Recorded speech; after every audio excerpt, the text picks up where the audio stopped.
50 ફૂટ ઊંચી રાઈડ તૂટી પડતા 5 ઘાયલ, એકની હાલત ગંભીર.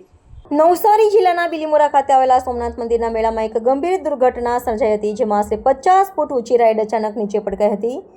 મધરાતે બનેલી આ ઘટનાને પગલે મેળામાં ઉપસ્થિત લોકોમાં ભારે ભય અને અફરાતફરીનો માહોલ વ્યાપી ગયો હતો. તાત્કાલિક બચાવ કામગીરી હાથ ધરવામાં આવી હતી અને ઘાયલોને સારવાર માટે ખસેડવાની તજવીજ કરવામાં આવી હતી. આ અકસ્માતમાં 2 બાળકો સહિત કુલ 5 વ્યક્તિઓને ઈજાઓ પહોંચી હોવાના પ્રાથમિક અહેવાલ છે. ઈજાગ્રસ્તોમાં રાઇડના સંચાલકનો પણ સમાવેશ થાય છે, જે પૈકી એક વ્યક્તિની હાલત ગંભીર હોવાનું જાણવા મળ્યું છે. રાઇડ તૂટી પડવાનો ભયાવહ દ્રશ્યનો વિડીયો પણ પ્રસારિત થયો છે, જેમાં રાઇડનો ઉપરનો હિસ્સો તૂટીને નીચે પડતો સ્પષ્ટ દેખાઈ રહ્યો છે. ઘટનાને નજરે જોનારાઓના જણાવ્યા અનુસાર રાઇડ તૂટતાની સાથે જ લોકોની ચીસોથી વાતાવરણ ગુંજી ઉઠ્યું હતું. ઘટનાની જાણ થતાં સ્થાનિક પોલીસ અને પ્રશાસનની ટુકડીઓ ઘટના સ્થળે પહોંચી ગઈ હતી. તમામ ઈજાગ્રસ્તોને નજીકની હોસ્પિટલમાં દાખલ કરવામાં આવ્યા છે, જ્યાં તેમની સારવાર ચાલી રહી છે. આ દુર્ઘટના કયા કારણોસર થઈ તે અંગે તપાસ શરૂ કરવામાં આવી છે.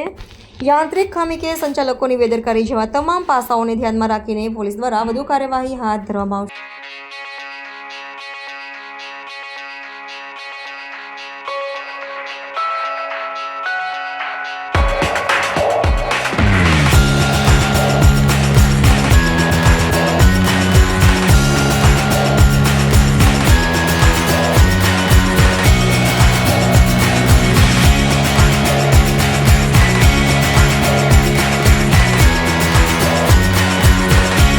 સંદેશ ન્યૂઝની તમામ લેટેસ્ટ અપડેટ્સ માટે ચેનલને હમણાં જ લાઇક, શેર અને સબસ્ક્રાઇબ કરો.